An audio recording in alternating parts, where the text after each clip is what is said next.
Hello, I'm Jyotika. Welcome to Excelling Psychology.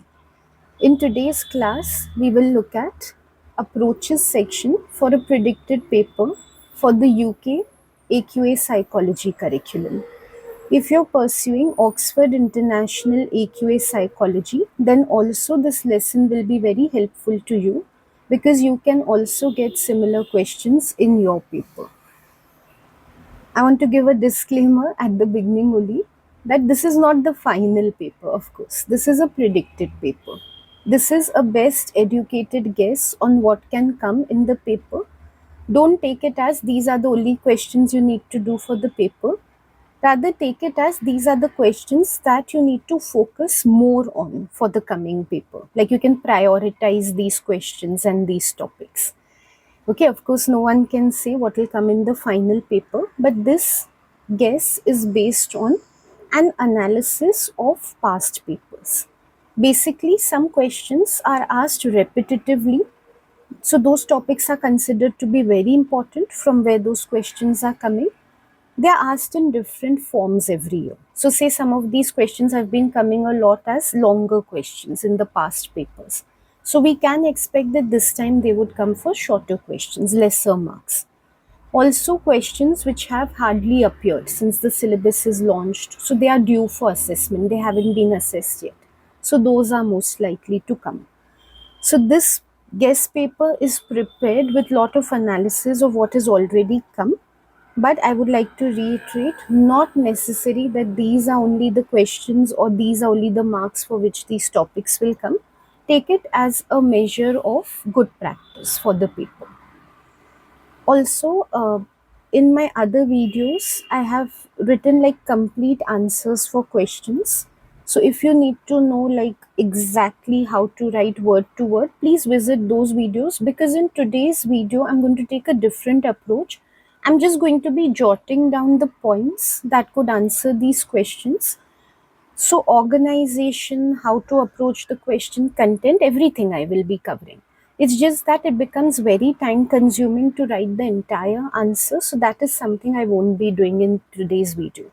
But I can assure you, in the past videos, I have written even 16 markers with scenarios, without scenarios. So even if you need help for longer answers like essays, even that is available on my channel.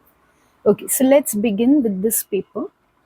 In today's video, I'm covering only approaches section. In the coming videos, I will cover other sections from paper 2 and paper 3. Okay, let's look at the first question. They've asked, briefly explain Wundt's role in the emergence of psychology as a science. Okay, first, how you should approach this question. I'll just explain that to you. For these type of questions, always look at the marks which are allotted.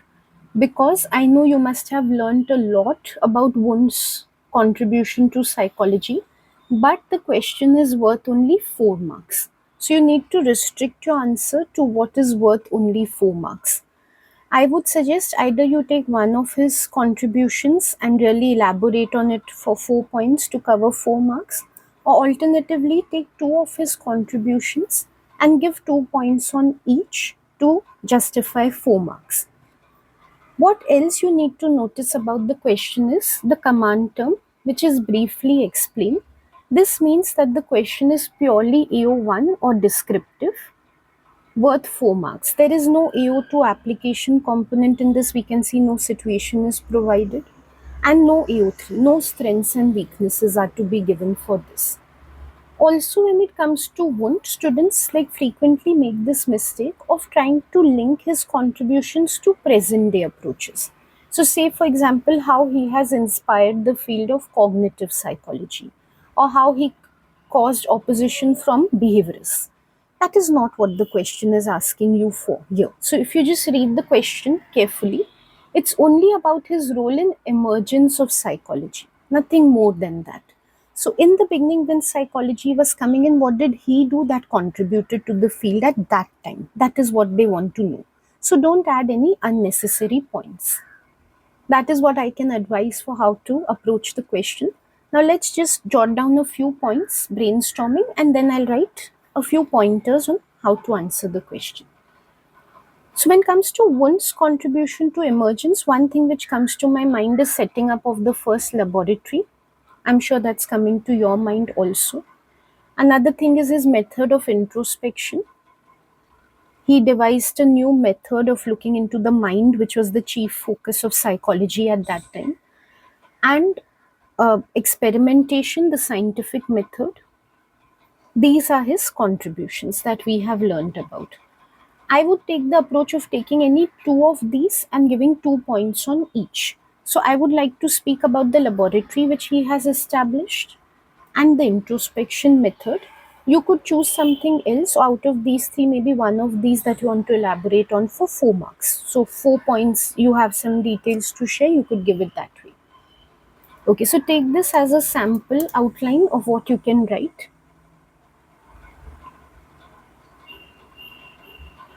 Okay, so first would be establishment of the laboratory, of the first laboratory of psychology. To elaborate a little more on this, where and when this laboratory was established, in University of Leipzig, Germany. I hope you've memorized this. You know it is important to remember these facts.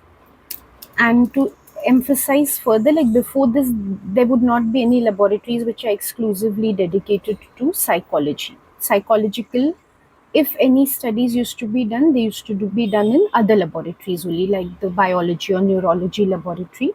So it was exclusively a psychology laboratory. So these are my first 2 points. Each can earn me 1 mark.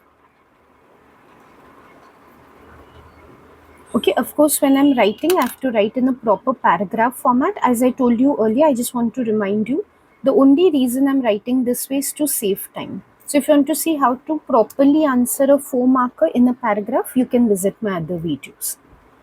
Okay, my second point would be devising the method of introspection to study the mind. Again, any detail or example I can give to elaborate further on this point. So, as an example, I could say that it would involve giving someone a stimulus, like say placing a rock on their hand and asking them to report any thoughts, sensations, feelings, imagery that is coming to their mind. For elaboration, I would like to give a detail right now. It was a way of looking at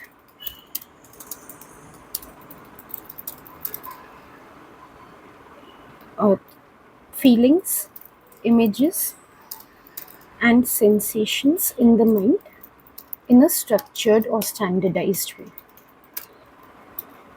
So that's it. I know there's a lot to write about. Like, very commonly, what I've been coming across with my students recently is that they just have too much to write about, they don't know where to stop.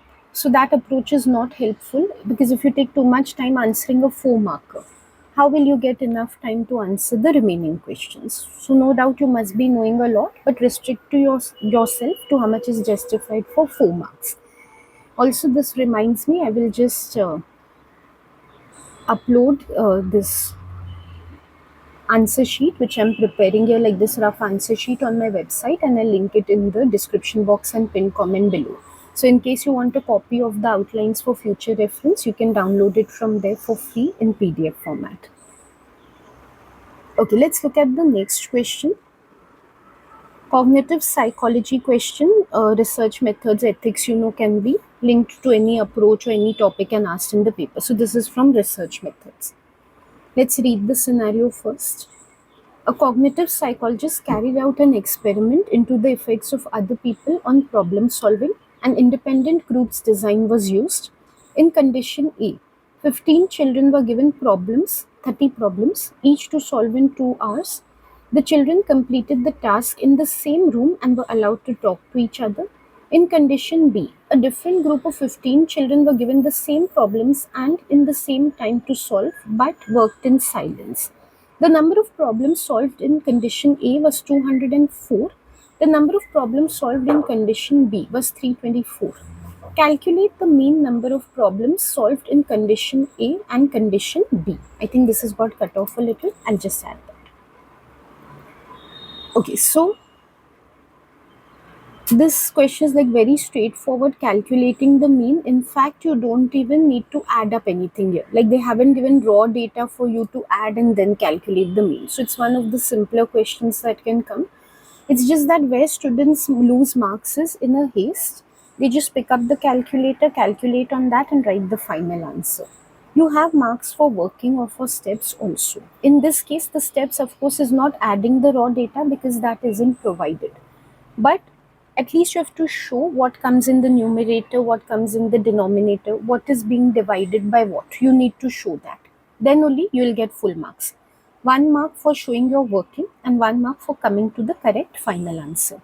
I know calculating the final answer is no big deal over here, but that is where you lose marks in not showing the working.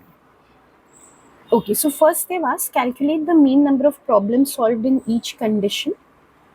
Okay, so just to remember now the formula for the mean for those students who are not able to bring to mind.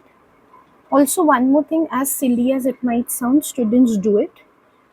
They calculate the median or mode instead of the mean. Again, that is because of haste or nervousness. They don't read the question carefully. So I just want to caution you or bring your attention to that fact that that mistake is possible. Calculating something else instead of the mean. So just be careful that you don't do that.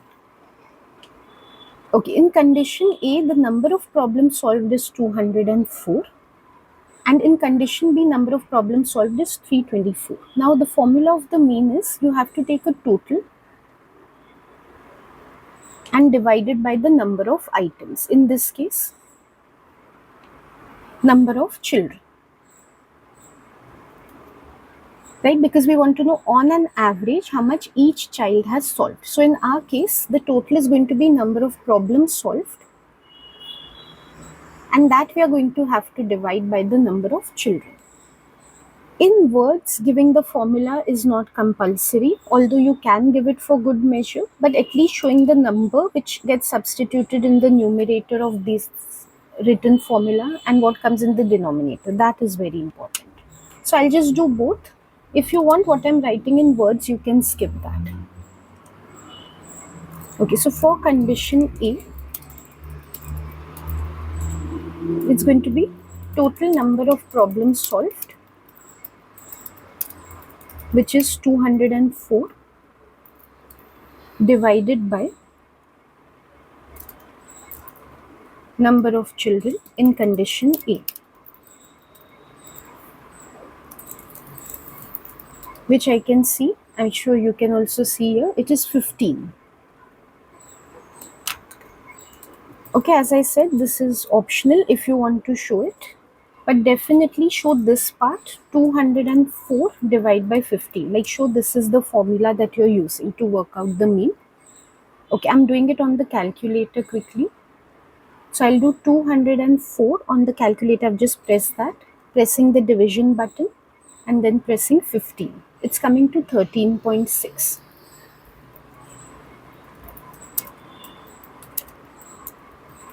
In the paper, they give you that slot where you can write the final answer. I'm not having that slot right now, so I just highlight this. Okay, same way they want me to count for condition B. It's going to be in the same way only. It's just that I have to take condition B value over here. So in condition B, the total number of problems solved is 324. And the total number of children is again 15. So this time it's going to be 324 divided by 15.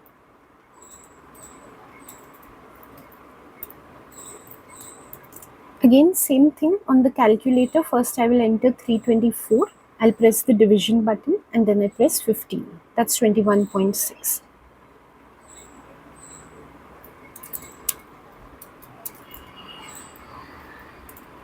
Okay, so how you get scored for this one is 1 mark for showing the working and the calculation of condition A.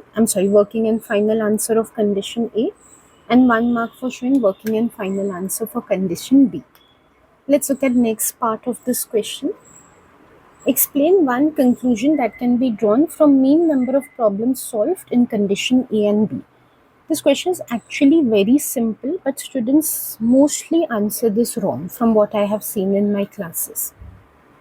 They don't understand the difference between conclusion and result. So I can't emphasize on that enough. Result is the numerical data or data in words that has been obtained in a particular study. So in this case, if I say that for condition A, the mean was smaller, it was 13.6 as compared to the mean for condition B, which was greater, 21.6. That's not a conclusion, that's a result from the study. Even if I specify that, after specifying it, I will have to give a conclusion. So either I can give the conclusion directly without reference to the result, that's fine because they just want conclusion. Or alternatively, if that's what I'm comfortable with, I can first give a sentence on the result and the next sentence can be the conclusion. But conclusion has to be there. By itself, just stating what are the means, which one is greater than the other is going to give you 0 marks. That is not credit worthy at all. Okay, so coming to what are we understanding from the means? That is what you need to ask yourself when it comes to a question, conclusion question. What is the larger topic being assessed here? Let's come back to the question. The larger topic being assessed is effects of other people on problem solving. So now the result that is there in front of me, meaning the means that are there, what are they telling me about this larger question that is there in front of us? What is it helping me to understand about the effects of other people on problem solving? That is what I need to ask myself when it comes to a conclusion. So looking at the means, the fact that in condition B the mean is greater, I should just take a look again at what was different for condition B compared to condition A.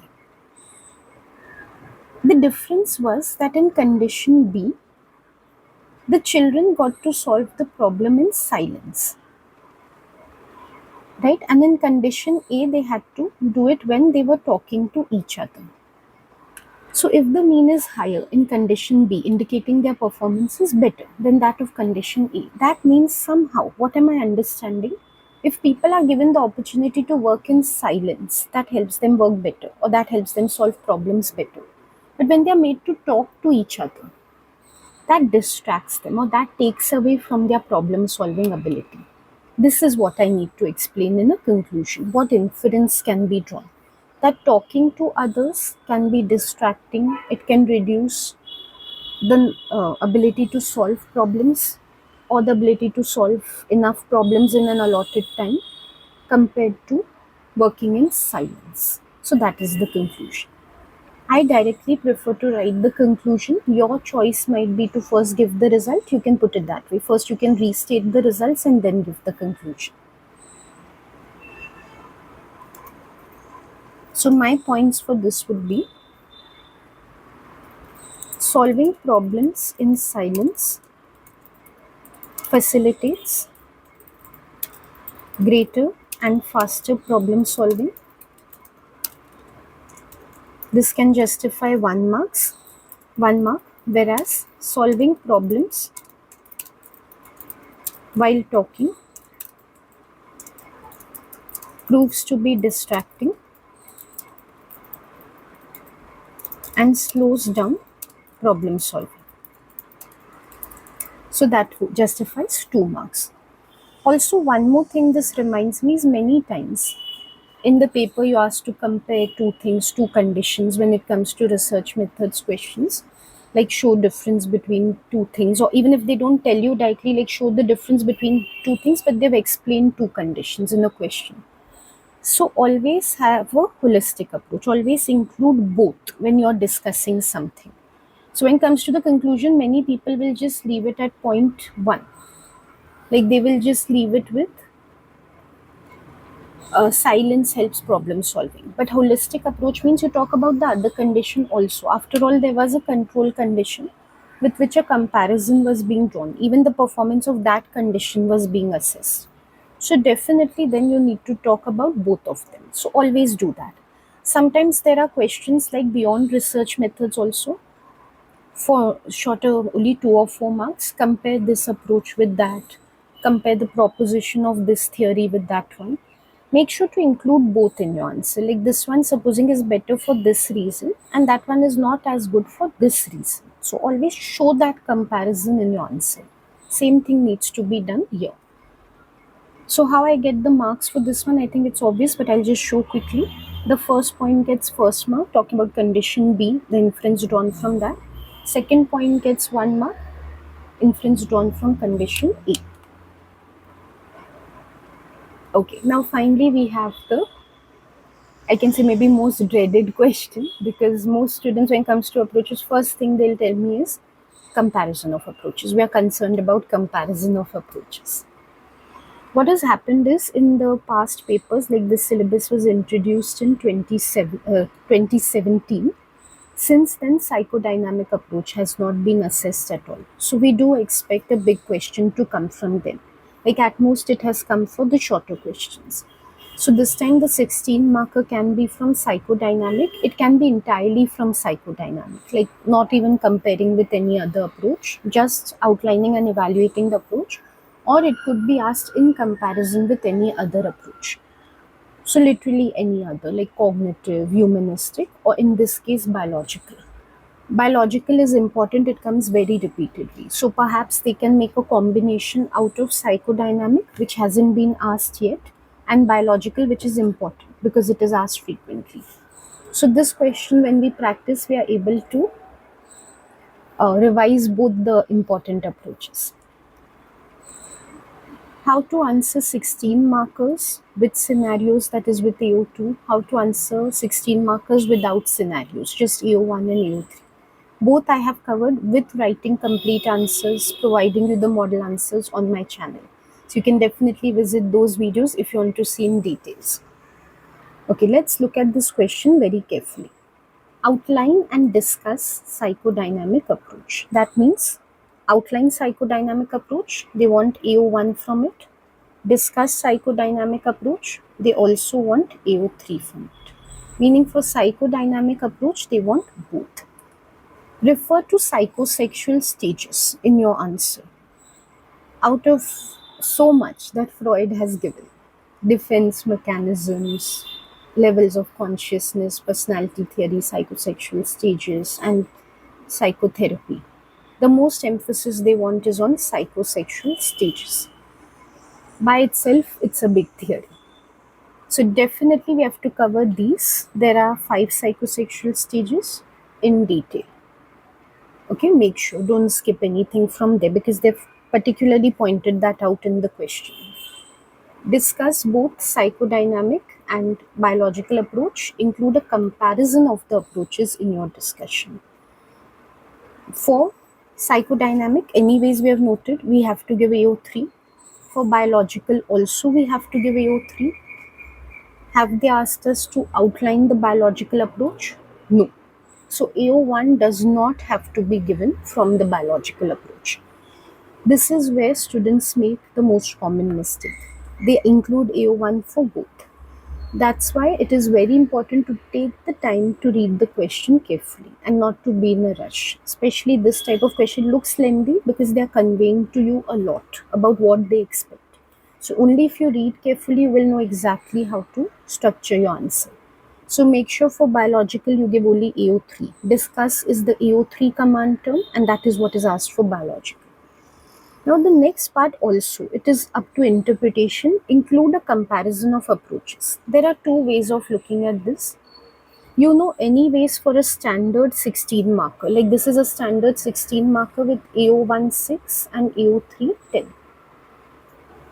You have to give good terminology and all for AO1. For AO3, you give 4 evaluation points.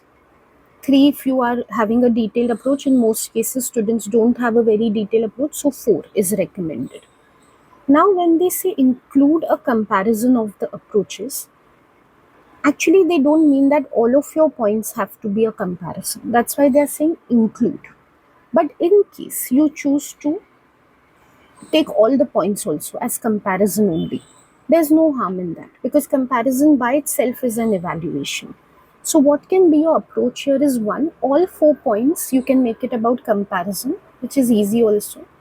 Because if you've learned one or two comparison features, then you'd know all of them. Otherwise, mostly you won't know any. So if you've studied properly, I don't think writing 4 comparison points is a big deal. Alternatively, your approach can be at least take 2 points of comparison, and then if you want to give some general points, say about psychodynamic approach only for evaluation or biological approach only for evaluation, your remaining 2 points can be those, like only about one of the approaches, non-comparison. I prefer the first one. It isn't compulsory, like you can see, but for a comparison question, I like to give all my 4 points on comparison. Okay, so let's see how to answer this one. For AO1, I'm writing in pointers only, but I'll try to make it as detailed as I can for you. In the sense, and please listen to what I'm saying as I'm outlining, that will give you a lot of clue into what to write.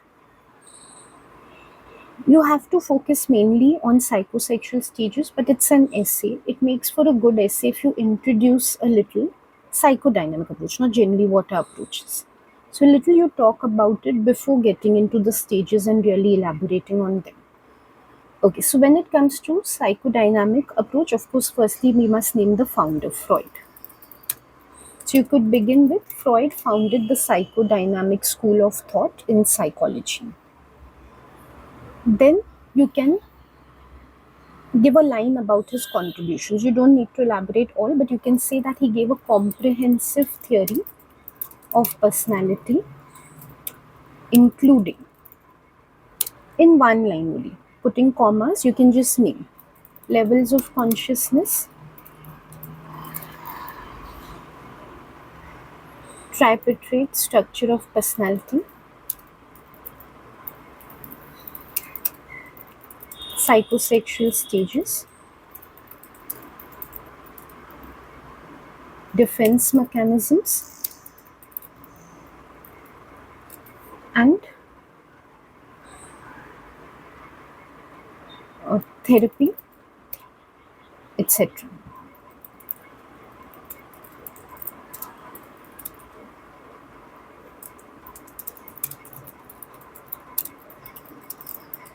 Now you can totally focus on psychosexual stages, meaning that you don't need to elaborate on any of the other concepts, you don't even need to define them.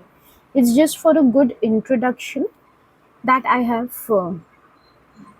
just mentioned everything just to show that what the school is all about. That's it. When they say refer to psychosexual stages, of course, they don't mean that AO1 has to be entirely of psychosexual stages. You can get credit even for talking a little about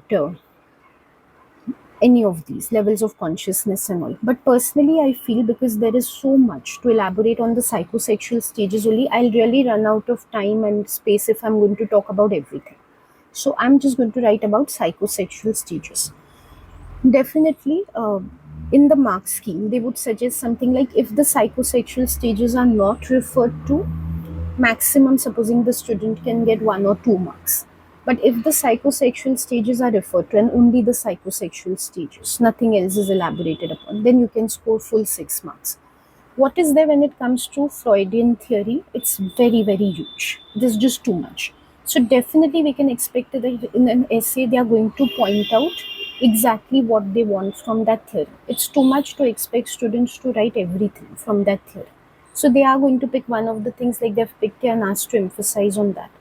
That's why one more thing which I remember just now, many students ask me, can't I just learn the whole thing in brief, like the whole psychodynamic theory?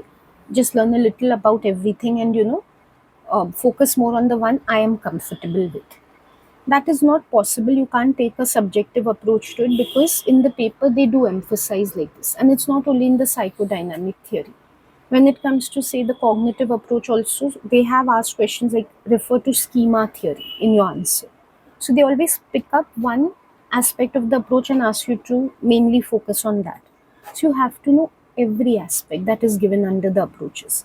So make sure you're referring to a quality textbook or the syllabus content directly, the specification content, so that you know exactly what you have to cover, which subtopics are there under the approaches, and you don't miss on any of them. You should know all of them. Coming to psychosexual stages, to score full marks in that,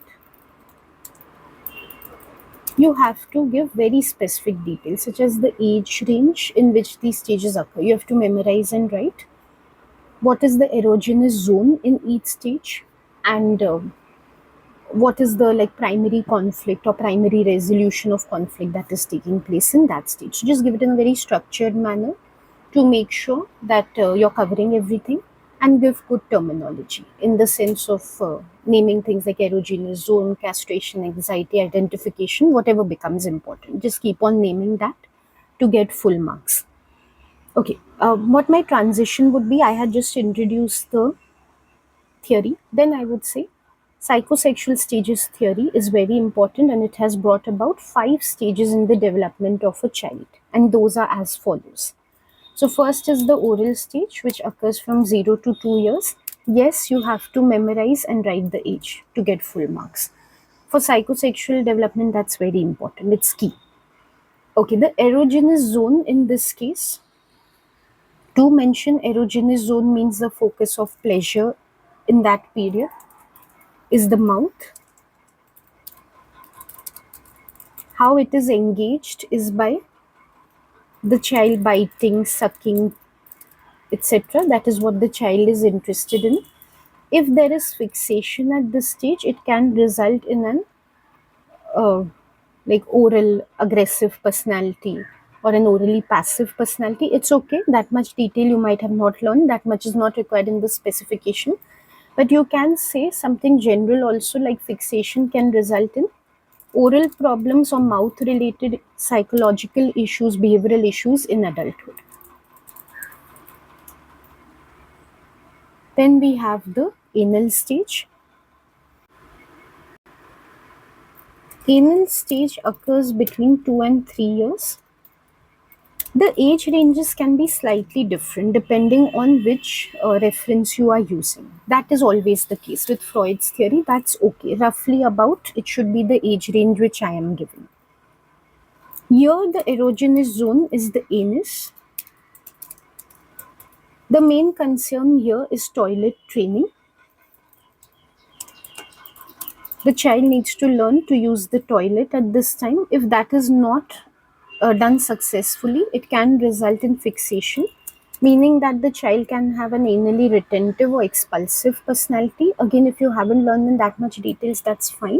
But it can result in issues of stubbornness, perfectionism, withholding, or so we can say perfectionism or indiscipline in adulthood. Then we have after this the phallic stage. The phallic stage lasts between 3 to 6 years. Here the erogenous zone are the genitalia. This is very important from the standpoint of Oedipus complex. Most of you must have reviewed the study of little hands as well. So definitely make a mention of Oedipus complex, castration anxiety, and identification. Even penis envy, if you remember that.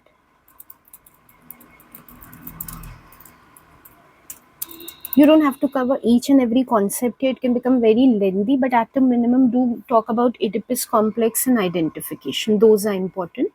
So just to remind you, orally I will speak it out. I don't want to write that much. Oedipus complex is when a child becomes attracted to the parent of the opposite sex, that results in rivalry with the same sex parent, and eventually there's identification with the same sex parent once the conflict is like resolved, and that results in healthy development of personality, else there will be fixation. Castration anxiety can occur at this stage. You must be remembering from the case of little hands. This is when a male child fears that his penis will be cut off by the father in response to his attraction feelings towards the mother. So that fear is called castration anxiety. Identification, as we've seen previously, just means adopting the behaviors of the same sex parent to have healthy sexual development, in the sense of healthy gender development rather, in adulthood. And penis envy is when the girl comes to accept anatomically that she does not have a penis and so she feels lesser. She has an inferiority complex in comparison to males. Now, one thing that is here is that many students just stray a little because there's too much here, so they get into evaluation in the sense of gender bias, and then what Gilligan had to say about penis envy, and how Freud was androcentric. Those things become evaluative. They become AO3. That becomes a judgment of whether the theory is accurate or not. If at all you want to discuss those things, you can give them in AO3. As I mentioned, you can give some selective AO3 points there of only one of the approaches, but don't include them in AO1. Okay, so if fixation occurs at this stage, it can result in poor gender development. Again, it has been linked to things like homosexuality and all, but again, you could just give generally poor gender development of the child, or not appropriate gender behaviors in adulthood. Then coming to latent stage or latency stage, it's called either, in some textbooks, it's called latency, in some latent. Either term is correct. It occurs between 6 to 12 years. Here, there's no erogenous zone because this is the time where the child is away from pleasure and more interested in asexual activities, social activities. Fixation is very rare at this stage. If at all it occurs, it means there is lack of sexual development in adulthood, or lack of sexual preferences in adulthood. But primarily, we can just say that no particular fixation is very rare at this stage. So, children just keep on playing with their same sex peers in this stage. So, fixation is rare. Okay, finally, we have the genital stage. This is from 12 years until death. Like, this is the last stage according to Freud. There is erogenous zone in the sense it is the genitals again, but many times we don't even refer to them as erogenous zone because now they are no longer just about pleasure. They are about healthy sexual development, actual attraction towards opposite sex for long term heterosexual relationships.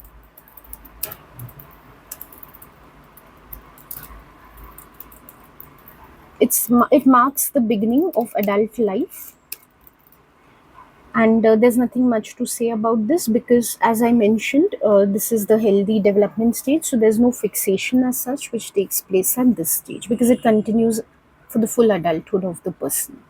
So this is what needs to be covered in AO1. As I had mentioned in the beginning, only psychosexual stages are very lengthy by themselves. So I don't think there is need to give anything else about the theory when that is worth little credit. Best approach is just to focus on psychosexual stages. Now coming to the AO3 part, this is where we can really like compare the two approaches. Here we bring in the biological approach.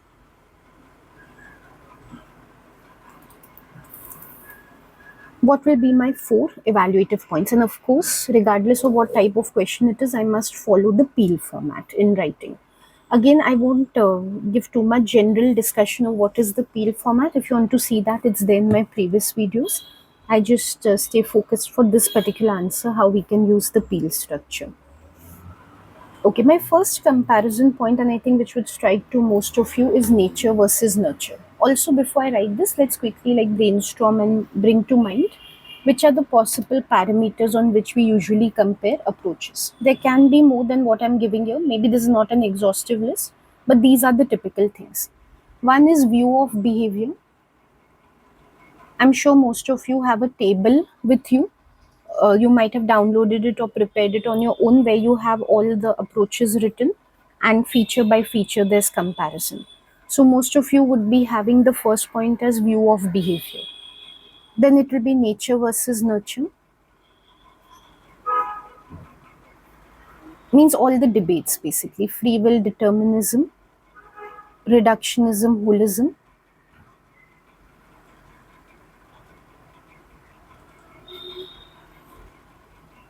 Scientific view. So how scientific are these approaches? That is one more parameter for comparison. Also, gender culture bias. Again, that comes from issues and debates. And then views of abnormality. and psychotherapy. Like that also comes under this. Maybe you have more points also. Yeah, idiographic and nomothetic, one more debate.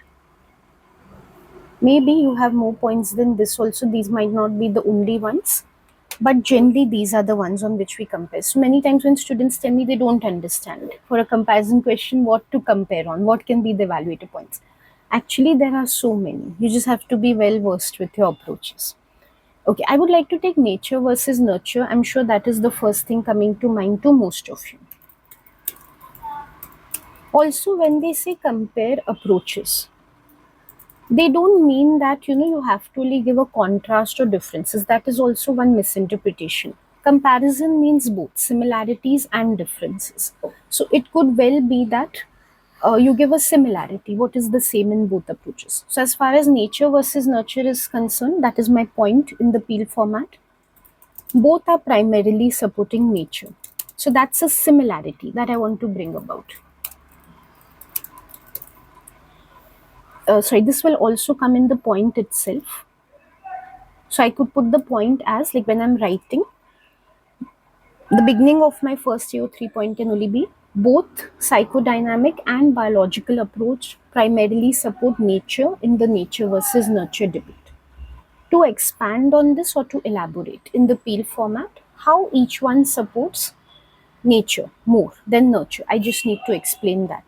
When it comes to the psychodynamic approach, the biggest emphasis is on instincts, drives, unconscious motivation.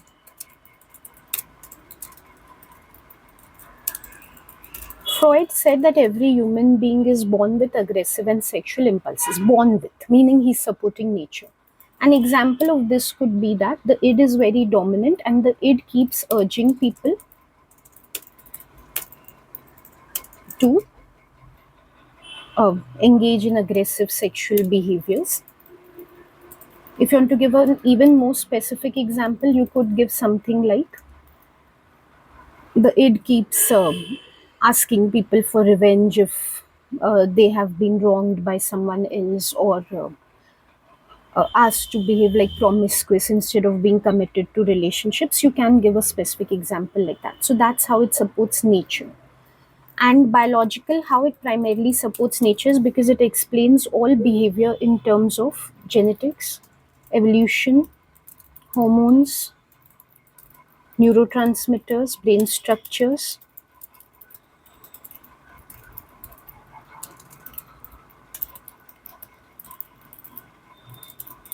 Again, you could give a very specific example, like let's say ventricle enlargement is the brain structure that results in schizophrenia. Or you could give a general example that all psychological abnormalities are attributed to malfunctioning of neurotransmitters. Here also you could give a specific example if you wish to, like dopamine malfunctioning results in schizophrenia, or serotonin malfunctioning results in depression and bipolar, that way. So that is the explanation, the elaboration. Now coming to the explanation in the PDF format, both the approaches also to some extent support nurture. It's not like they entirely support nature. So for my analysis, the second E, I would just like to talk a little about that. When it comes to psychodynamic, a secondary role is given to nurture also. So nurture contributes to fulfillment or lack of fulfillment of instincts.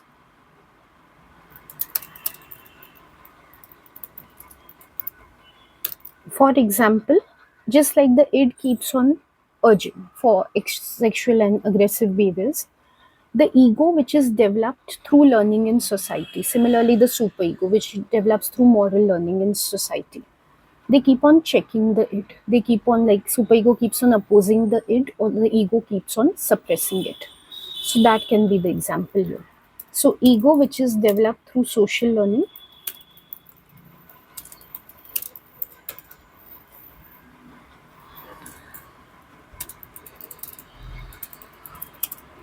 regulates the id.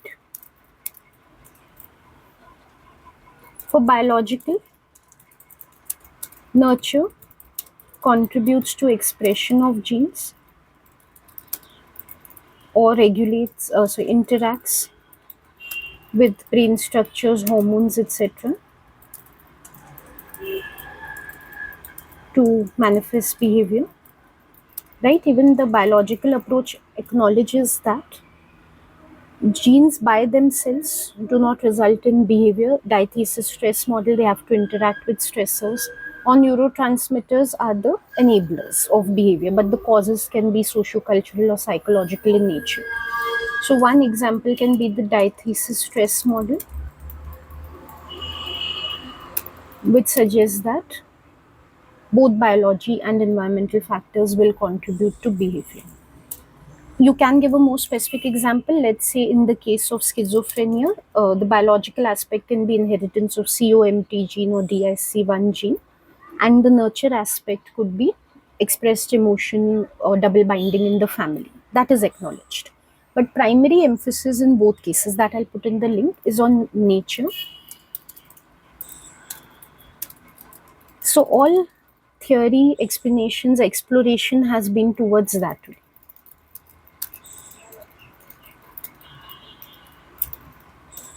They do suggest that ego plays a role, for example in psychodynamic, or environment plays a role, diathesis stress model, but they don't really research upon it. They restrict their research and explanations to nature, so they just acknowledge the other side and leave it out. So that is similar to both the approaches.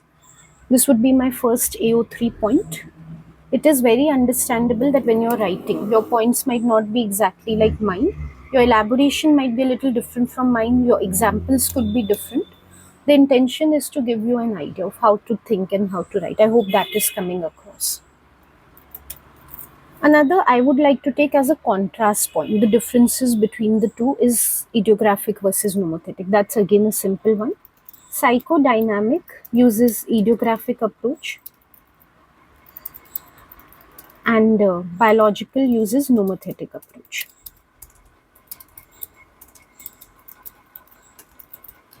To elaborate on this, why I'm saying that, Freud mainly, who was the founder and like the chief executor of the theory, he just did case studies.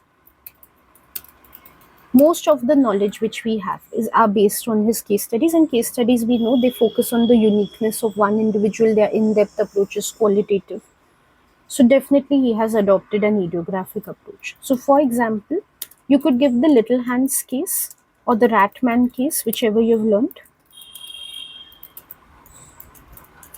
Like you must have learned about, say, little hands. You don't need to elaborate on the full case, of course, just a line or two. That Freud studied the Oedipus complex through cases like little hands, in which the boy had a fear of horses. Ultimately, it was resolved through identification. You could just give that much.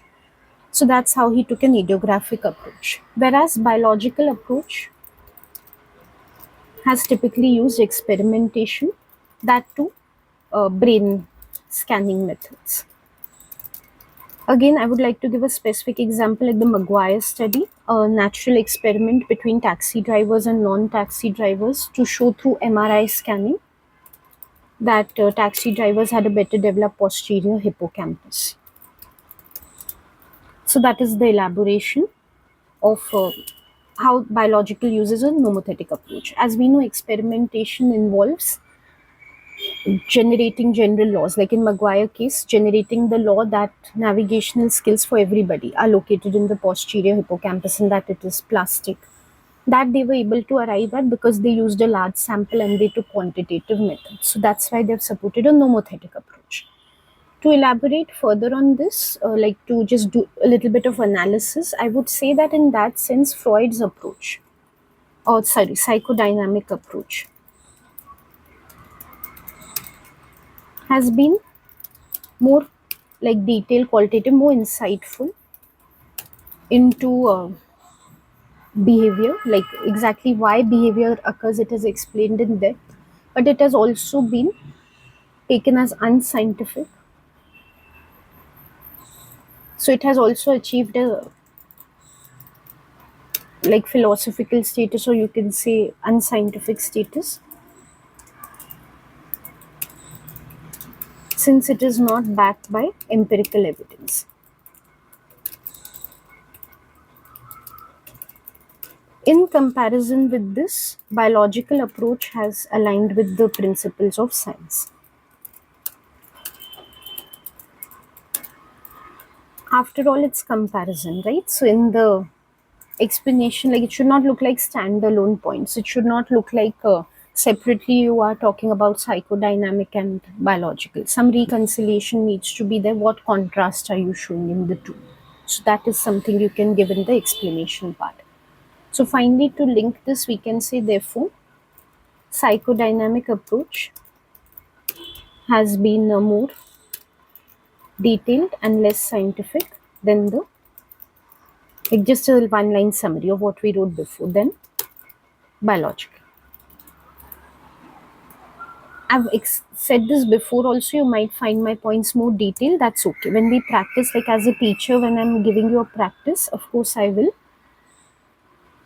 be more detailed. When you're writing, in effect, it won't come up to that much. So don't worry about the length. Also, if you feel you are able to write as much as me, you're able to elaborate as much. As I mentioned earlier, you can give only 3 evaluation points also. If you feel that 4 will become too much, that's fine. Another point of comparison I would like to take, another popular one, is scientific, unscientific. I've already overlapped with idiographic. I won't take that again. I would take it as the view of abnormality. This is again a contrast point. There's difference in the approaches when it comes to this. So when it comes to the psychodynamic approach, abnormality is assumed to emerge from fixation to various psychosexual stages.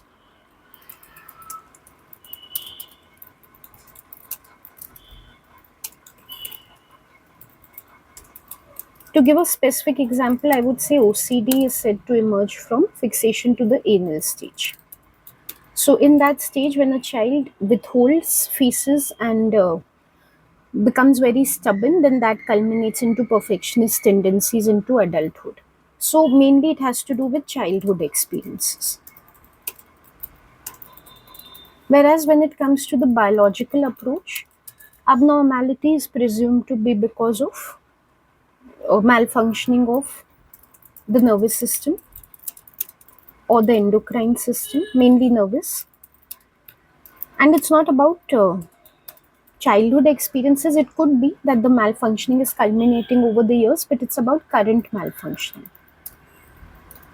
As much as contrast that you can draw between two, as much as the difference you can show, the better quality your point is.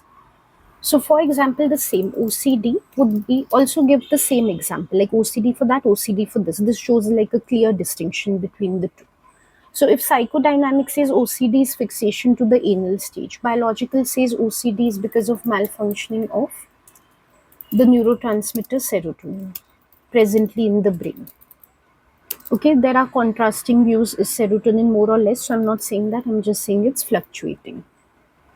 So now coming to explanation wise, to draw direct comparison, when it comes to abnormality for psychodynamic approach, it's more something that manifests because of childhood experiences, like we saw, it's attributed to the past and to experiences. Whereas when it comes to biological, it's attributed to the present neural correlates of behavior. So again, stark contrast is there between the two. So finally, link wise, what we can say is psychodynamics view of abnormality is more, it's like more detailed and interpretive,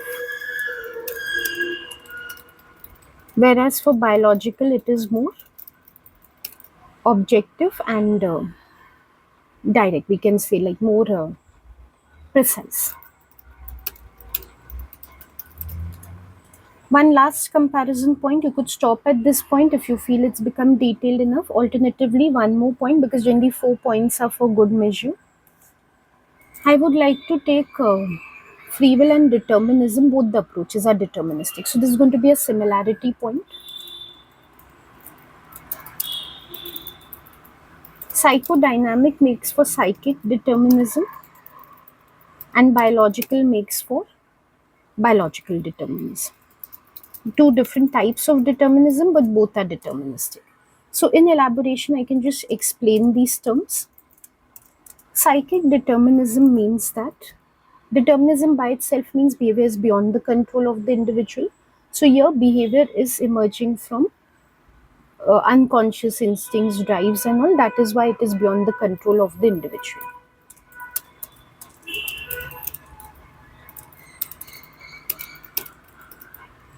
A simple example could be the Oedipus complex. You could link it again to the case of Hans. It has truly emerged in the psychosexual stage of the phallic stage, like that 3 to 5 years. It's beyond the control of the individual. At that stage there is going to be conflict, and then further how that conflict is resolved through healthy identification or not, that is going to determine the adult personality. So that's psychic determinism. Biological is uh, behavior is being controlled by genes and all, which we saw before, genes, neurochemistry. So again, it's beyond the control of the individual if they've inherited certain genes, or because if their neurotransmitters are malfunctioning in a certain way, they have to really develop certain abnormalities. Conversely, if they have some special abilities in their genes, like a high IQ, I could give that example, then they are bound to have a high IQ because it is written in their genes. So it's going to be very easy for them. Of course, not necessary that they will achieve their maximum potential, but very easy to achieve that maximum potential. So, being a high IQ individual is determined by their genes. So, in the further explanation, what I can say is therefore, both suggest that behavior is beyond the control of the individual, though for different reasons, and both don't leave room for free will. Both don't believe that it is within the control of the individual to decide how to behave. So, we can say both uh, totally neglect, in fact, the role of free will. Because if you see, when this is one point where students really confuse, so make sure you have conceptual clarity. If you see the psychodynamic approach, when they say that the ego can develop or superego can develop through the environment, that's not free will. Many students take it as free will. It is again one type of determinism only. The environment is determining what is not already determined by unconscious. Same way for biological, when they do agree in diathesis, stress that genes interact with environment. Again, environment is not within the control of the individual. So that is also deterministic. They are fully deterministic. They do not side with free will at all. So both are like, we can say, hard deterministic approaches. And in conclusion, we can say, therefore, that is the commonality between them, that both believe that behaviors are destined, or both believe that behaviors are because of fate.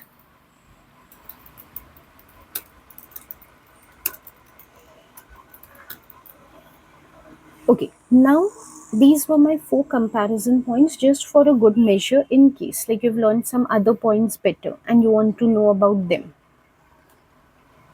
Very quick discussion of those points that I haven't covered. What I have covered for determinism, that would come under view of behavior also, so I'm not discussing that, that overlaps.